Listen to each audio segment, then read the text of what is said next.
Walking into that courtroom changed everything. As I stepped through the heavy oak doors, my daughter Rachel shot me a dismissive glance and whispered something cruel to her husband, Marcus. But then, something extraordinary unfolded. The judge glanced up from his papers, froze mid-motion, and murmured in complete disbelief, "It's her." Every person in that courtroom fell silent.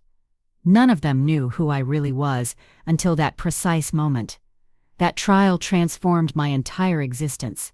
My name is Margaret. I'm 69 years old, and until recently, I lived as an ordinary grandmother. Every morning, I woke at 6 a.m., brewed coffee in the same chipped ceramic mug I'd cherished for 2 decades, and gazed through my small kitchen window while watering the African violets my late husband adored. Mine was a simple, predictable existence, filled with small rituals that brought me comfort. For 45 years, I was the mother who sacrificed everything for my only daughter, Rachel. I worked night shifts cleaning offices, sold homemade cupcakes on weekends, and sewed clothing to earn extra money, all so she could attend college and have opportunities I never possessed. When she married Marcus, an arrogant man who never spoke kindly to me, I swallowed my pride and welcomed them into my home every Sunday with a table set and my warmest smile. I believed that after my husband passed, Rachel and I would grow closer. How foolish I was. Instead of finding comfort in our shared company, my daughter began viewing me as a burden. Her visits became obligatory and cold. Her phone calls grew infrequent. Her excuses for avoiding me became increasingly creative. The greatest humiliation of my life arrived on a gray Thursday in October. I had prepared the chicken and dumplings she loved, the kind that took hours to make, but always brought smiles to her face when she was a child. I laid out my finest tablecloth, the one with embroidery I had crafted when she was a teenager, and even purchased fresh flowers for the centerpiece. When they arrived, Marcus walked into my house as if he owned it, collapsed into my late husband's armchair, and turned on the television without even greeting me. Rachel wore a green dress I had bought her myself, but her expression was as cold as January frost. "Mom, we need to talk," she said in that voice she'd developed since marriage, a voice belonging to a stranger. She perched on the edge of the chair as if eager to flee. "Marcus and I have made a decision," she continued while he sat on the sofa, eyes glued to the screen. "This house is too big for you. You can't maintain it alone anymore. We need a larger place for when we have children. We found the perfect retirement community for people your age." I felt as though the floor opened beneath me. This was the house where Rachel had taken her first steps, where we'd celebrated every birthday, where her father had died holding my hand. Every corner held our most sacred memories. Every photograph on the wall told our story. "But Rachel, this is our home. All our memories are here," I pleaded, my voice trembling, each word breaking as it left my mouth. "Memories live in the heart, Mom.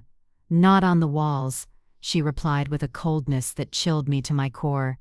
"Besides, the community has activities for people like you. You'll be better off there. You'll have company your own age." Marcus smiled with satisfaction as he began measuring the rooms with his eyes, as if he were already the owner. "It's for the best, Mrs. Margaret," he added with that fake smile I despised. "We'll handle all the paperwork. Don't you worry about a thing." My heart shattered into countless pieces. My own daughter, the child for whom I'd sacrificed my youth, my health and my dreams, was throwing me out of my own house to give my home to that despicable man. Tears threatened to fall, but I swallowed them back. I wouldn't give them the satisfaction of seeing me cry. "I need time to think," I murmured with what little dignity remained. "There's not much to think about, Mom," Rachel replied, standing. "It's already decided. They're coming to appraise the house next week." With that, they left my chicken and dumplings untouched, my flowers wilting, and my heart in pieces on the table where we'd once been a happy family. That night, I couldn't sleep. I sat in the kitchen staring at photographs on the wall.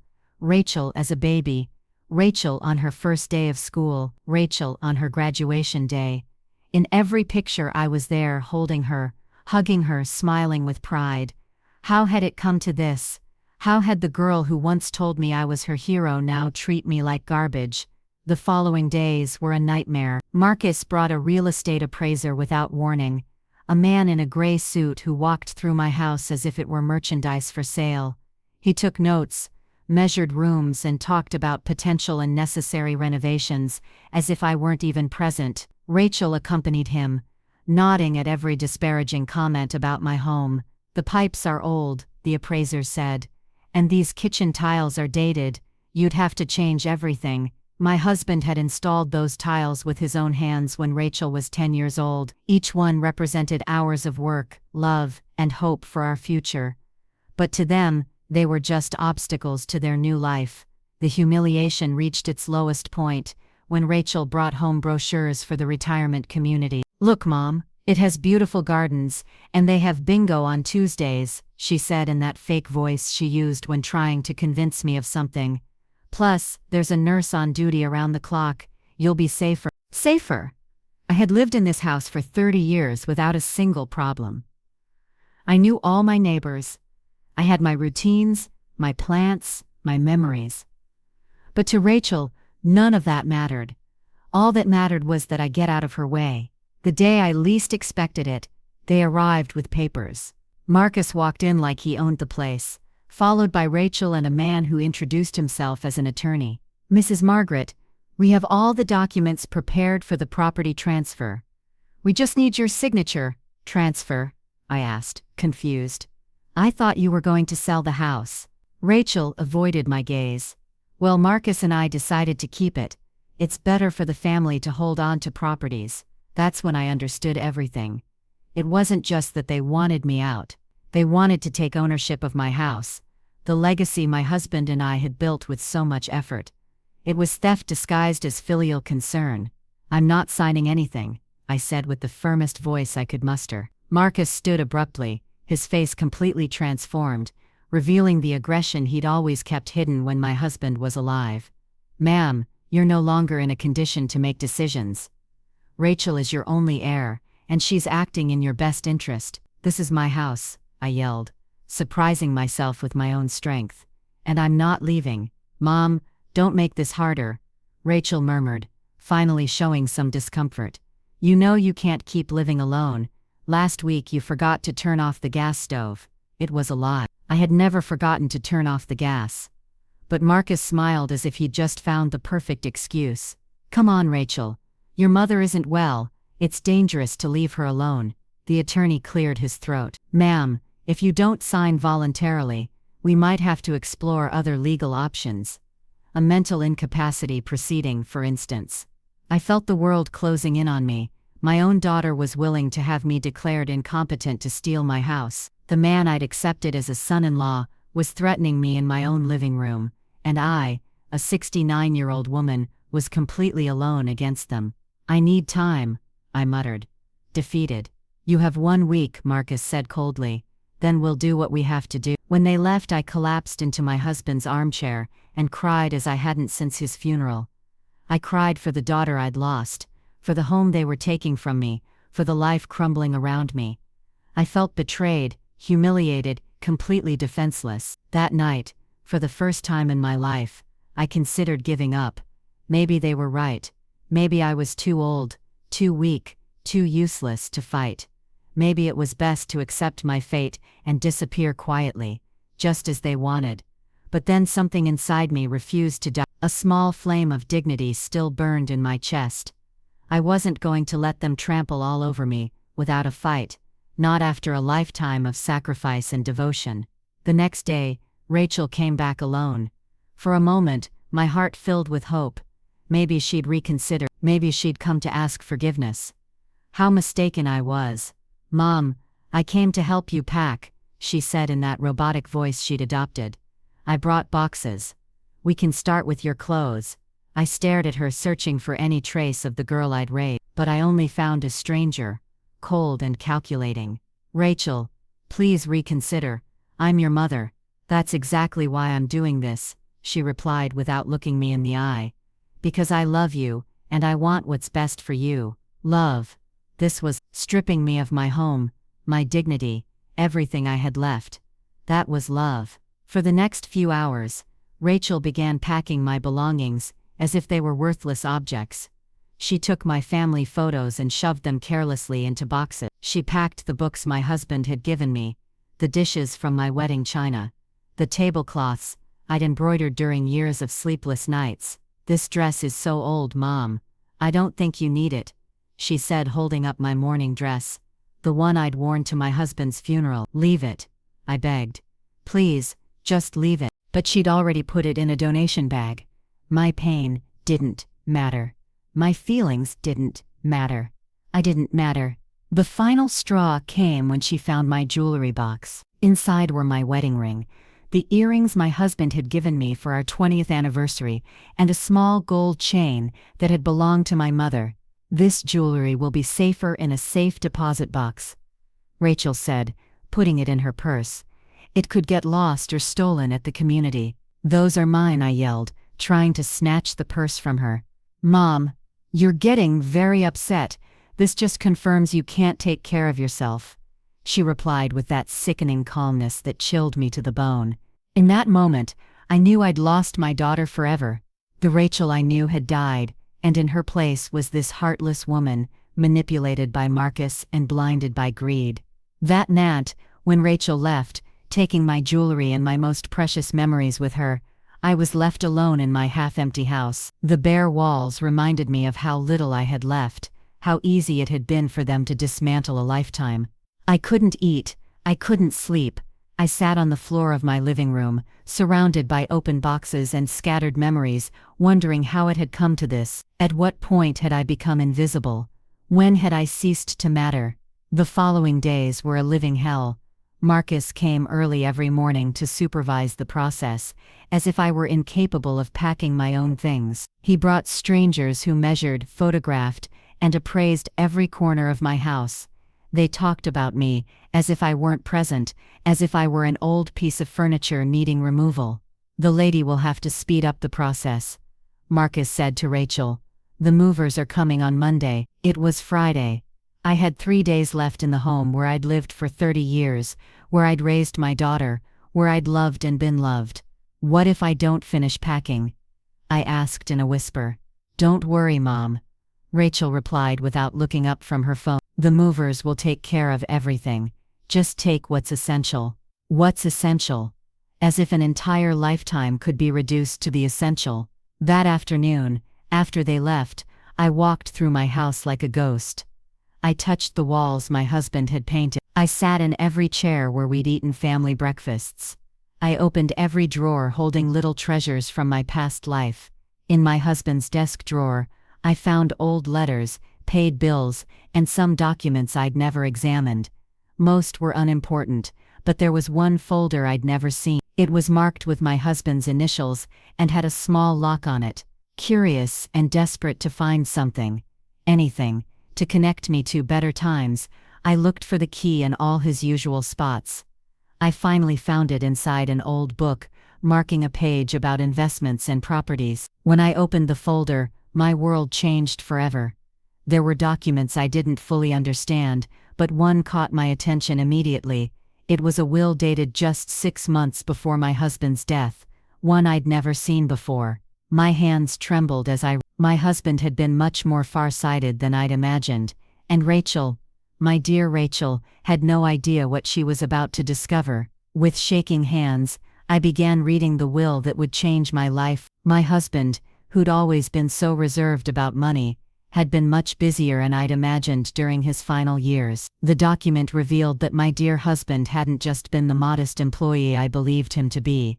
For decades he'd been quietly investing every extra dime he earned. He'd bought small properties when prices were low, he'd invested in company stocks that were now worth a fortune, and he'd accumulated wealth I never could have imagined. But that wasn't all. The will clearly specified that I was the sole heir to everything. Rachel would only receive a small sum if I died, and only if she'd taken care of me with love and respect during my final years. My husband had been wiser than I thought. He'd seen something in Marcus that I'd refused to recognize. There was also a clause that took my breath away. My husband owned the entire building where Rachel and Marcus lived. The apartment they thought they were paying for monthly was actually ours. All the tenants in the building were paying rent to us, and that rent had been automatically deposited into an account I knew nothing about. With trembling fingers, I searched through the papers until I found the bank statements. The amount was astronomical.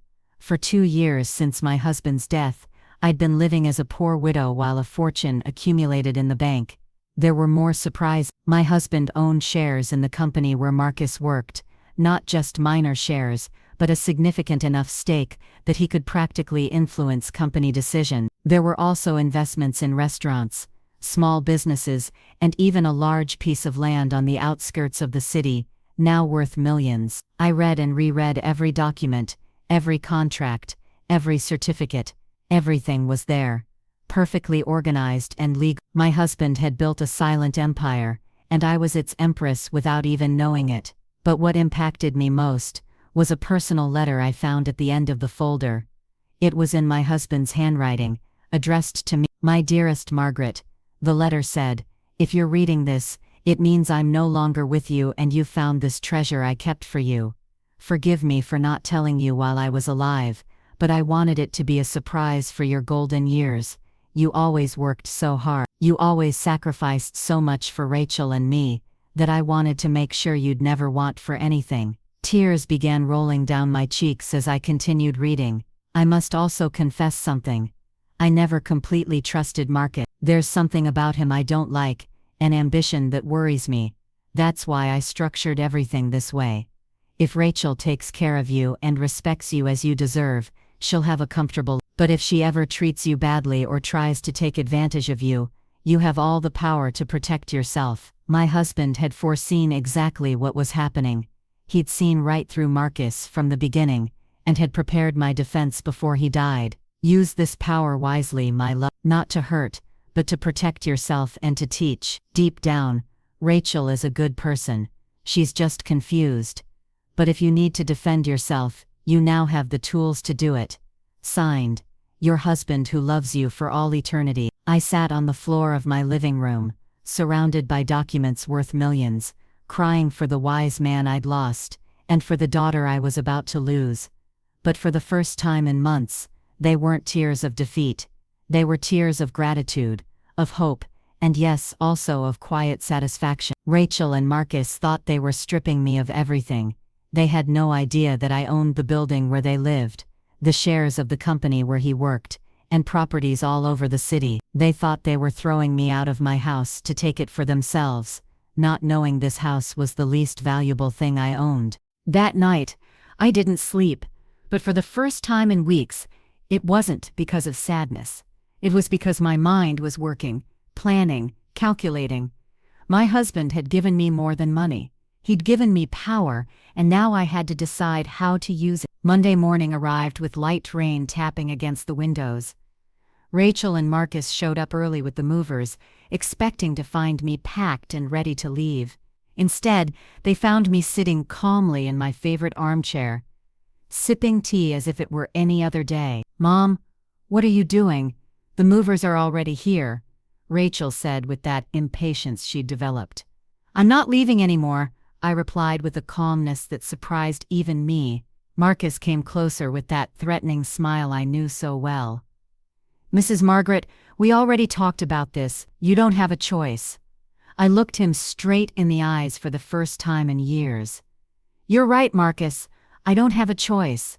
But it turns out you don't either." Something in my tone must have alerted them, because Rachel came closer with a worried expression. "What are you talking about, Mom?" "I'm talking about the fact that I just discovered something very interesting about my financial situation," I said, taking another sip of tea. "But don't worry, you'll understand everything soon." Marcus and Rachel looked at me with that expression they reserved for when they thought I was talking nonsense. But I was no longer the same scared woman from the week before. I had a plan, and most importantly, I had the power to execute it. "Mom, enough with the games," Rachel said with irritation. "The movers are waiting, and they have other jobs after ours. Then they can leave," I replied calmly. "Because they're not moving a single thing here." Marcus stood abruptly. "Ma'am, I don't think you understand the situation. You no longer have a choice in this matter." "On the contrary, Marcus, I think it's you who doesn't understand the situation. I slowly got up from my chair and walked to the desk where I'd left some of the documents I'd found. Not all of them. Just a few I needed for this conversation. Did you know that your apartment, the one you've been living in for 3 years, has never been paid to the real owner? Rachel frowned. What are you talking about? We pay it religiously every month. Yes, but you pay it to a property management company that in turn deposits the money to me because I own the entire building. The silence that followed was deafening. Marcus was the first to react with a nervous laugh. That's impossible. You live on a measly pension. I lived on a pension because I chose to, I replied, enjoying every second of their confusion. My husband was much smarter than any of us imagined. I showed them one of the property deeds. Rachel took it with trembling hands and read it 1, 2, 3 times. This can't be real, she murmured. It's as real as the fact that you were throwing me out of my own house to take it for yourselves. But it turns out this house is the least valuable thing I own. Marcus snatched the document from Rachel's hands. His face turned pale as he read. This has to be fake. A forged document. You can verify it whenever you like, I said with a smile I hadn't felt in months. In fact, I encourage you to do so. Rachel collapsed onto the sofa as if her legs had been cut out from under her. Why didn't you ever tell us anything? Because I didn't know myself until 3 days ago. Your father kept this secret to protect me. What a visionary he was. Marcus began pacing the room in circles, clearly agitated. This changes everything, Rachel. If your mother really owns the building, it means she can evict you whenever she wants. Along with all the other tenants who've been paying me on time for 2 years. I completed the sentence for him. You can't do that, Rachel said, her voice cracking. We're family. The word came out of my mouth with more bitterness than I intended. Like when you were going to declare me mentally incompetent to steal my house. Like when you packed my memories as if they were trash. Like when you took my mother's jewel. Rachel began to cry. But they were no longer the manipulative tears she'd learned to use. They were tears of genuine terror. Mom, please, we can fix this. It was all Marcus's idea. Rachel, Marcus yelled, furious that she was blaming him. It's true, she continued, ignoring him. He convinced me it was what was best for you. He said you were losing your memory, that you couldn't take care of yourself, and you believed him. I asked, feeling my heart break once more. Do you know your mother so little that you believed him over your own intuition? The movers, who'd been waiting at the entrance, came closer, confused. Excuse me, are you taking the stuff or not? Because we have another job in an hour. No, I replied firmly. Nothing is being moved here. You can go. Marcus came closer to me with that aggression he'd always kept hidden. This isn't over, old lady. We're going to challenge those documents. We're going to prove they're fake. Go right ahead, I said unfazed. In the meantime, I hope you have enough money saved to find somewhere else to live. Because on the first day of next month, you're going to receive an eviction notice. You can't do this to us. Marcus yelled, completely losing his composure. I can and I will. But don't worry, I'll be fair. I'll give you the 30 days that the law allows. Rachel stood abruptly from the sofa. Mom, please, you have to understand. Marcus told me that if I didn't convince you to move, he would leave me. He said he couldn't stand living knowing you were here alone, being a danger to yourself. And that justifies everything you did to me? I asked. It justifies treating me like trash, packing my memories without care, taking your grandmother's jewelry. I'll give it back to you right now, Rachel said, desperately searching through her purse. It's too late for that, Rach. Marcus came closer again, but this time his attitude was different. He was no longer threatening but almost pleading. Mrs. Margaret, we can come to an agreement. Rachel is pregnant. Are you really going to throw your grandchild out on the street? I felt as if I'd been punched in the stomach. Rachel was pregnant, and she hadn't told me. I was going to be a grandmother, and I found out as a piece of blackmail. Is it true? I asked Rachel, like the surprise of throwing me out of my house. I replied, even though I felt my resolve beginning to waver. But then I remembered my husband's words in his letter.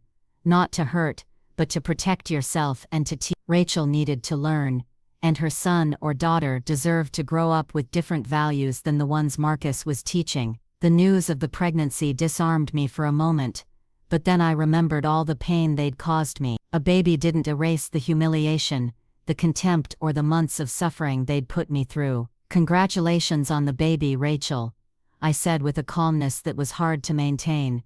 But that doesn't change what you did to me. Mom, please, Rachel pleaded. Think about your grandchild. Do you really want them to grow up without knowing their grandma? Their grandma was here all along, I replied. You were the ones who decided to get rid of me. Marcus tried one last manipulation. Mrs. Margaret, if you really have as much money as you say, why don't you help us instead of punishing us? We could be a united family. I looked at him with the contempt he deserved. A united family, like when you threatened to have me declared mentally incompetent? Like when you turned my daughter against me? I never. Quiet, Marcus. I interrupted him with an authority I didn't know I possessed. I've heard enough of your lies. The movers had left, leaving us alone in the tension that filled the entire house. Rachel cried silently. Marcus paced like a caged animal, and I felt strangely calm for the first time in months. Here's what's going to happen, I announced. You have 30 days to find somewhere else to live. During that time, I don't want to see you around here unless it's a real emergency. And after that? Rachel asked, her voice broken. After that, we'll see if you've learned anything about respect and family. Marcus exploded. This is emotional blackmail. You're using your money to manipulate us. Manipulation. The word made me laugh bitterly. Like when you used my supposed mental incompetence to manipulate me, like when you used my mother's love to blackmail me. It's different, Marcus murmured, but he didn't even sound convincing to himself anymore. You're right, I admitted. It is different, because I actually have the power I'm using. Rachel got up from the sofa with slow movements. Is there anything we can do to make you change your mind? Yes, I replied without hesitation, but I don't think Marcus is willing to do it. What is it? She asked, clinging to that hope. I want an apology, a real, sincere apology for every humiliation you put me through. I want you to admit that you treated me like trash, and I want Marcus to admit that this was all his idea. Marcus's face turned red with anger. I'm never going to humiliate myself in front of you. Then, get ready to move, I said simply. Rachel looked at him pleadingly. Marcus, please. She's my mother. She's your mother-in-law. We can swallow our pride for our child. No, he yelled. I'm not going to bow down to this manipulative old woman. The insult hung in the air like a slap. Rachel's mouth fell open, finally seeing her husband without the lenses of blind love. Manipulative old woman. I repeated softly. Interesting, that's what you really think of me, Marcus. No, Rachel murmured, but he'd already lost control. Yes, that's what I think. A bitter old lady, who can't stand to see her daughter happy. That's why she made up this whole story about the money. Made up. I walked to the desk and took out more documents. Did I also make up these bank statements? Did I make up these property deeds?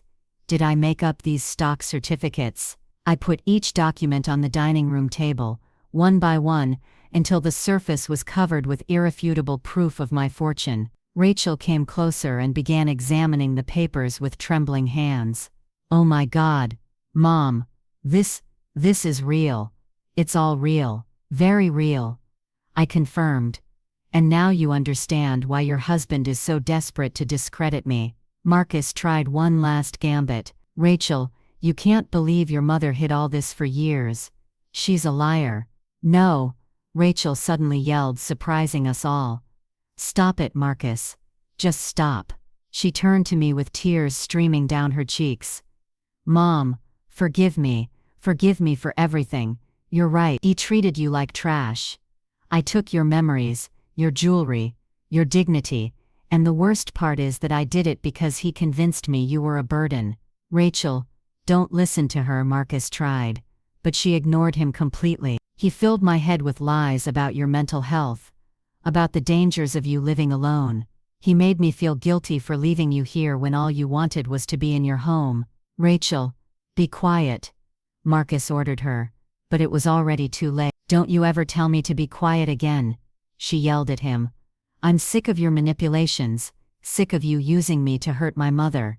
The silence that followed was absolute. For the first time in years, Rachel had defended something she believed was right instead of blindly following her husband's orders. Marcus looked at her with a coldness that chilled me to the bone.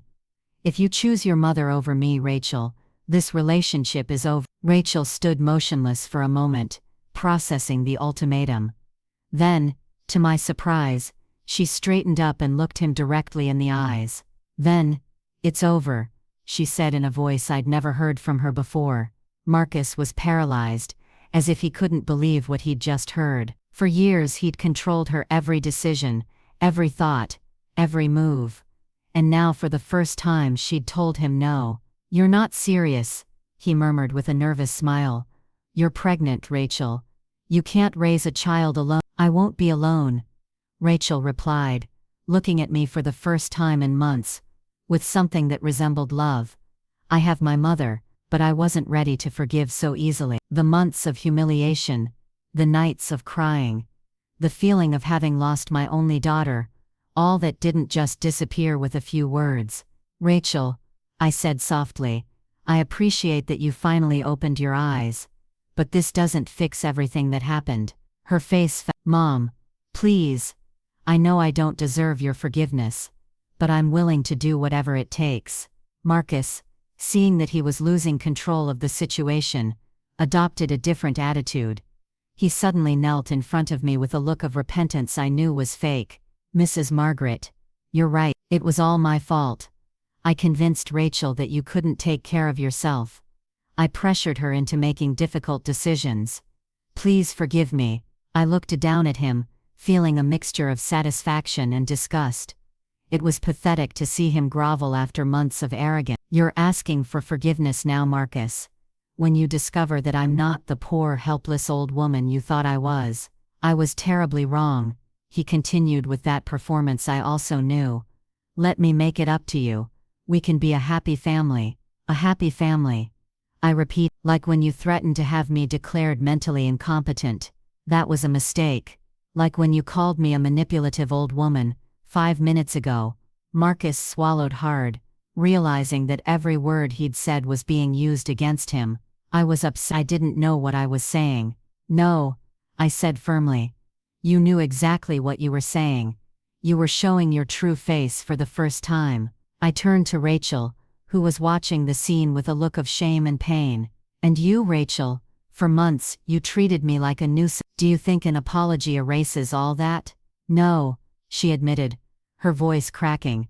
I know I can't erase what I did, but I can try to make things right. How? Rachel looked at Marcus, who was still kneeling on the floor with a pleading expression. Then she looked at me. By leaving him, she said finally. By leaving this man who convinced me to betray the only person who's ever loved me unconditionally. Marcus stood abruptly. You can't be serious. You're having my child. I'm having my child, Rachel replied with a determination that filled me with pride. Despite everything. A child I don't want to grow up watching his father manipulate and mistreat his grandmother. Rachel, you're making the biggest mistake of your life. Marcus threatened. The biggest mistake of my life was marrying you, she retorted. Marcus looked at both of us with pure hatred. This isn't over. I'm going to fight for custody of my child. I'm going to prove that both of you are crazy. What money are you going to fight with? I asked calmly. Because tomorrow morning I'm going to talk to your boss. Did you know I own enough shares in your company to influence personnel decisions? Marcus's face turned completely pale. You wouldn't dare, after all you've done to me. Of course I would. That's an abuse of power, he muttered. Like when you abused my mother's love to manipulate me, Rachel interjected. Like when you abused my trust to turn me against her. Marcus headed for the door, but stopped before leaving. This doesn't end here, he said, his voice full of venom. I'm going to destroy both of you. Go ahead and try, I replied unfazed. But do it from somewhere else, Because you have exactly 1 hour to get your things out of my building. 1 hour? You said we had 30 days. That was when Rachel was with you.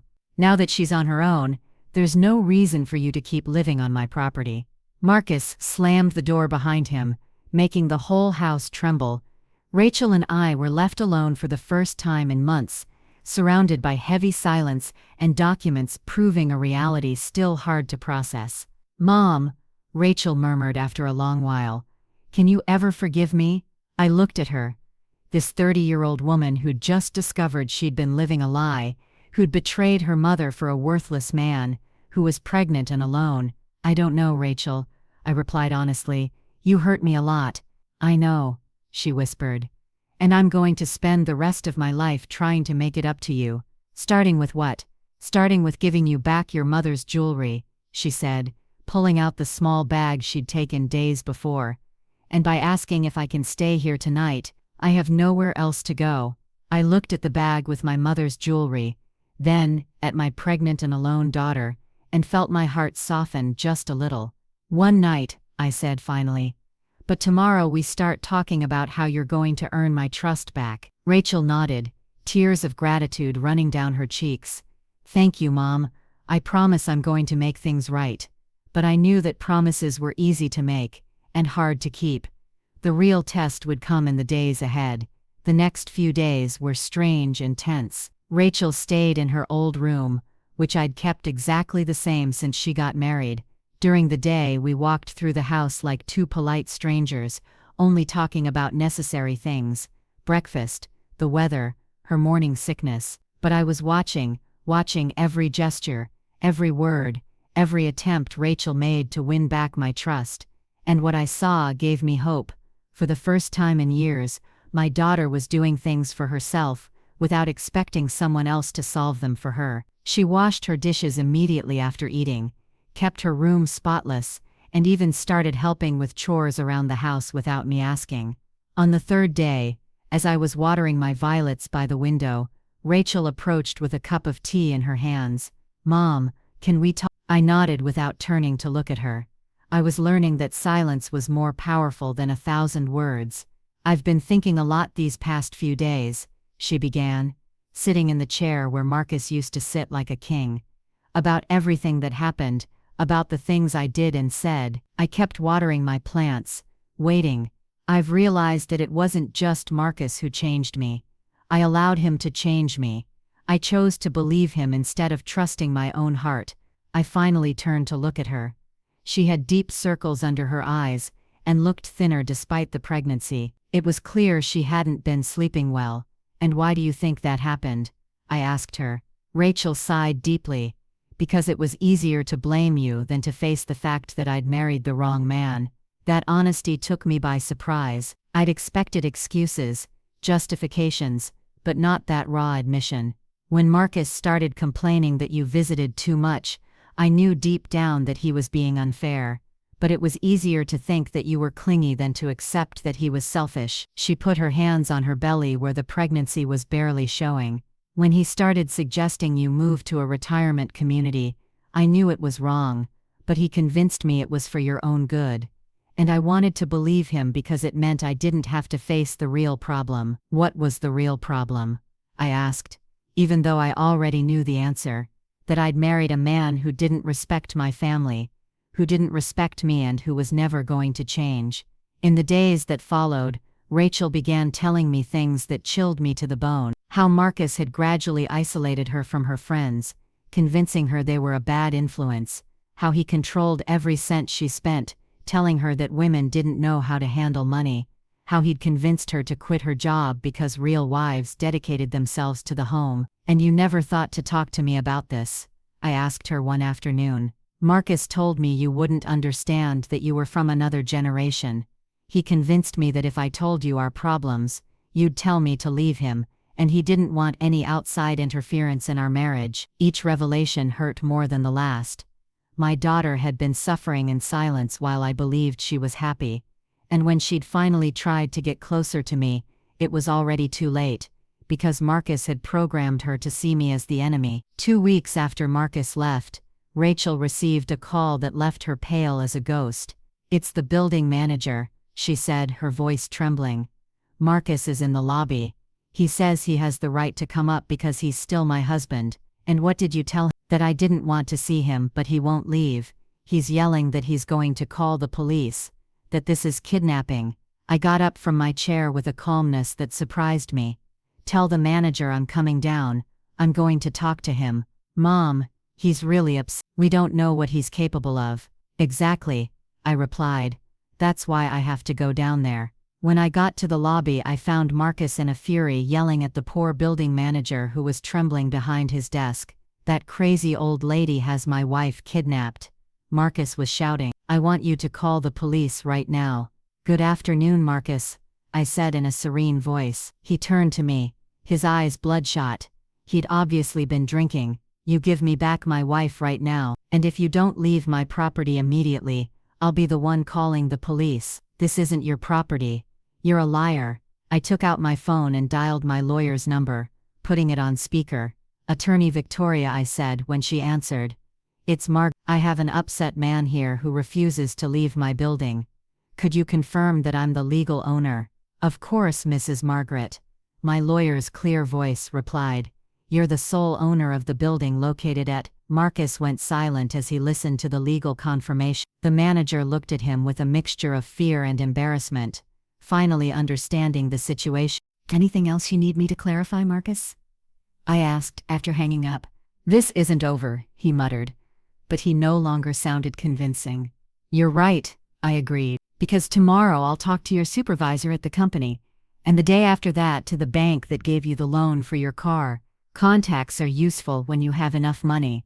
Marcus left without another word, but I knew he'd be back. Men like him don't give up easily. 2 months later, the day of the trial arrived like a storm we'd been waiting for. Marcus had made good on his threat and sued us for parental alienation and financial manipulation, asking for full custody of the baby Rachel was carrying. That morning, as I was getting dressed in my best black suit, Rachel came into my room with tears in her eyes. Mom, I'm scared, she confessed. What if the judge believes him? What if he takes my baby away? I hugged her for the first time in months, feeling her body tremble against mine. That's not going to happen, I assured her. We have the truth on our side. When we arrived at the courthouse, Marcus was already there with a lawyer who'd clearly cost him more than he could afford.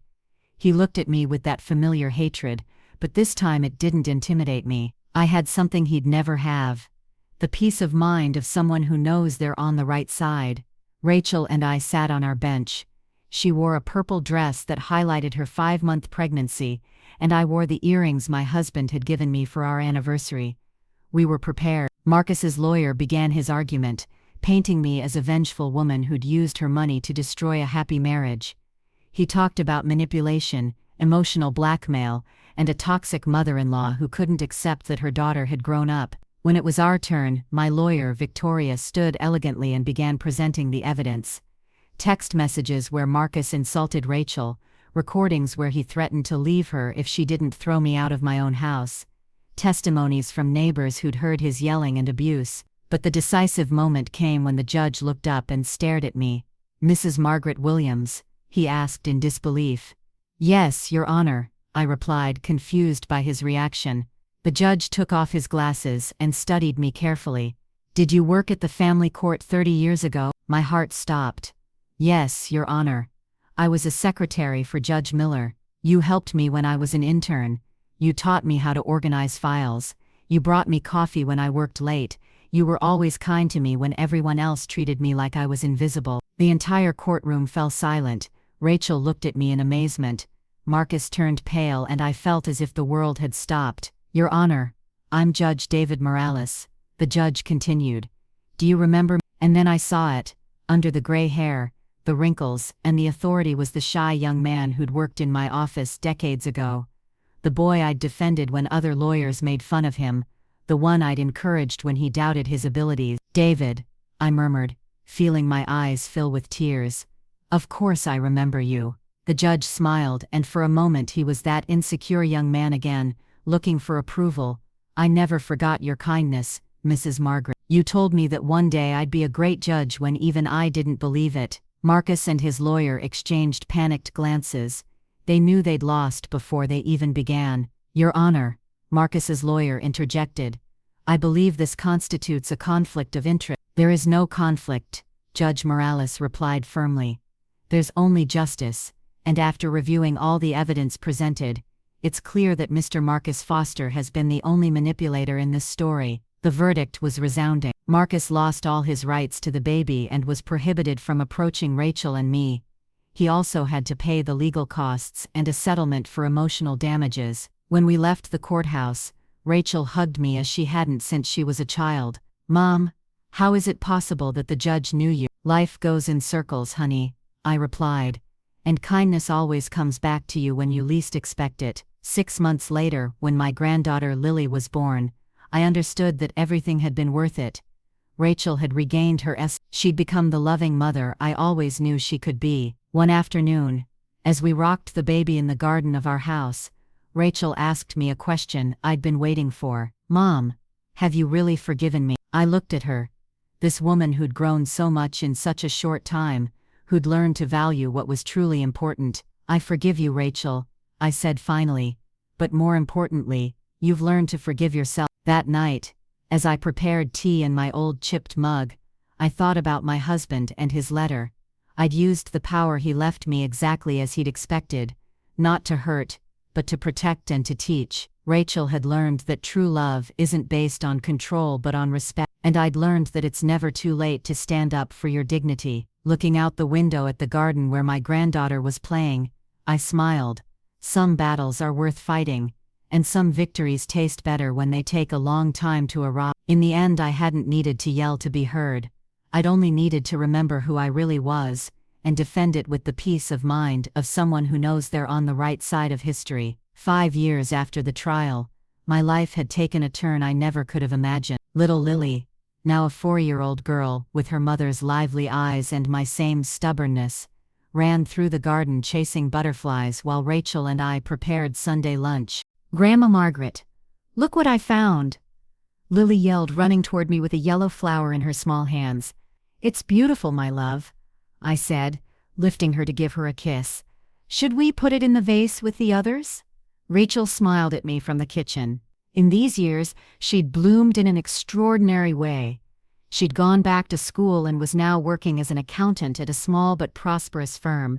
And most of all, she'd regained that spontaneous laugh I remembered from her childhood. "Mom, a letter came for you," she said, handing me an elegant envelope. It was from the foundation I'd established 2 years ago with part of my husband's inheritance. Home and Dignity had become a refuge for older women suffering from familial abuse or abandonment. What had started as a way to honor my own experience had transformed into something much bigger. "What does it say?" Rachel asked, drying her hands on her apron. "They're inviting us to the inauguration of the third house," I replied, feeling that deep satisfaction that only comes from knowing your pain served a good purpose. "They're going to house 15 more women." In these years, we'd helped more than 50 women rebuild their lives. Some arrived as I had been, stripped of their dignity by ungrateful children or abusive relatives. Others came alone, without family, but with similar stories of abandonment and mistreatment. The doorbell interrupted my thoughts. Rachel went to open it and came back with a mysterious smile. "Mom, you have a visitor." Behind her appeared retired Judge David Morales, accompanied by an elegant woman with silver hair. "Mrs. Margaret," he greeted me with that warm smile he'd kept since he was young. "I want to introduce you to my wife, Elena." "It's an honor to meet you," Elena said, taking my hands. "David has told me so much about you.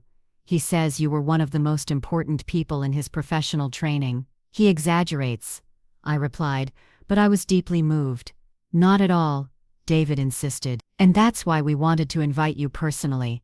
The Retired Judges Association is going to give you an award for your work with the foundation." "That's not necessary," I began to say. "Yes, it is," he interrupted me. "Your story inspired many of us to reflect on true justice, the kind that goes beyond written laws." After they left, Rachel and I sat on the porch while Lily played with her dolls. The garden was more beautiful than ever. I'd hired a gardener, but I still personally took care of the African violets my husband loved so much. Do you know what I admire most about you, Mom? Rachel asked me suddenly. What? That you never got bitter after everything I put you through. After all the pain, you never let it harden your heart. Of course I got bitter, I admitted.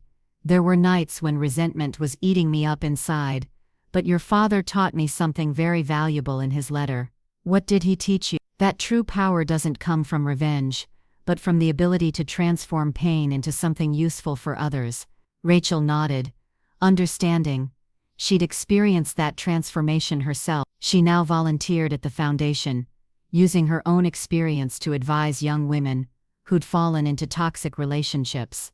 Did you ever find out what happened to Marcus? She asked. My lawyer, Victoria, told me he moved to another city. It seems he got married again. I paused, choosing my words carefully. I hope he learned something from all this, but honestly, it's no longer my concern. You're not even curious? No, I replied honestly. I learned that some people only come into your life to teach you lessons. Once you've learned the lesson, you can let them go. Lily came running with her cheeks rosy from playing. Grandma, will you tell me the story of the brave grandma? It was her favorite story, a version adapted for children of what had happened. In my version, the grandma discovered she had magical powers and used them to protect her family from a big bad dragon. Again? I pretended to complain, but I was already lifting her to sit her on my lap. Yes, and don't forget the part where the good judge helps her. As I told the story for the umpteenth time, I thought about how strange destiny was. I'd needed to lose everything to discover what I truly had. I'd had to hit rock bottom to find my real strength. And happily ever after? Lily asked when I finished. Happily ever after? I concluded. The brave grandma found her happy ending. You found your happy ending, Grandma? Lily said. I looked around. Rachel was setting the table for dinner. The garden was blooming. My beautiful granddaughter was in my arms, and the letter from the foundation promised to help even more women. Yes, my love, I replied. I did. That night, after putting Lily to bed, I sat in my favorite armchair with a cup of tea and the letters that arrived weekly from the women we'd helped. An elderly woman, 75 years old, thanked me for giving her the courage to face her abusive son. A 60-year-old woman told me she'd gotten her house back after her grandchildren had tried to swindle her. Every letter was confirmation that my experience had served a purpose bigger than my own pain. Rachel sat next to me with her own cup of tea. What are you thinking about, Mom? About your father, I admitted. How proud he'd be of what we've built. I'm sure he's watching us, Rachel murmured. And about you, I continued.